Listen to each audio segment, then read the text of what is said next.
My parents are forcing me to get married to my cousin. What do I do? Al Maghrib Institute presents Q&A with Sheikh Abu Isa Ni'matullah. You know how the old joke goes, right? There's a husband and wife, they're getting divorced and they're at the court, and then they come out of the court and, he's kind of looking down and she's, all emotional and crying her eyes out.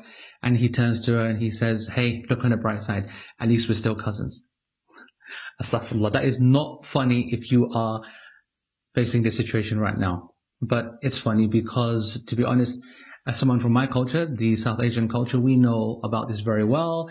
It's something which is absolutely permissible. Our culture does it a lot as well. It's something which is very, very common. And it's not something that we need to be ashamed about. Don't let any external ideas and theories which are unproven be there to try and make you believe that you're doing something from the devil's spawn. It's not the case. But at the same time, if your cousin or the person that your parents want you to marry is someone that you do not want to, you don't have a connection to, you're not even being allowed to see, or some weird behavior, or you were given away when you were 3 years old, and all the usual cultural nonsense that we have to put up with, and that's a real problem.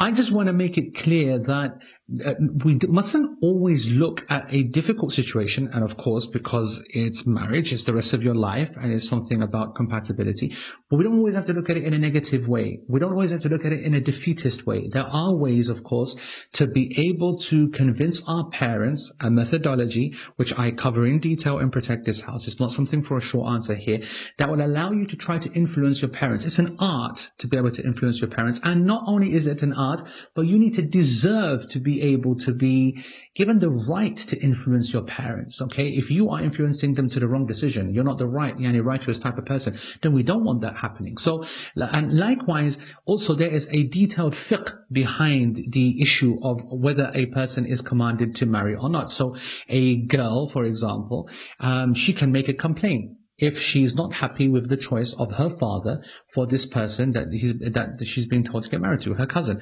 The husband, of course, doesn't need to obey the parents either. So it is actually permissible. If you want the short, easy answer, then you don't need to get married to your cousin, okay? Neither does the boy and neither does the girl. The girl has a right to be asked, and she should see and know and be aware, and the boy doesn't need permission either. But do you think that's really the answer? Do you think the answer to these difficult scenarios should just be, to get the fatwa to say no, or rather to actually understand why your parents want that and try to work with them so that they're happy and you're happy? What about actually trying to get their expectations and move those to a person that you can choose? So there's a lot more to this issue than just simply halal, haram, yes, no. And that's what we cover in Protect This House in more detail, but this should be enough for now.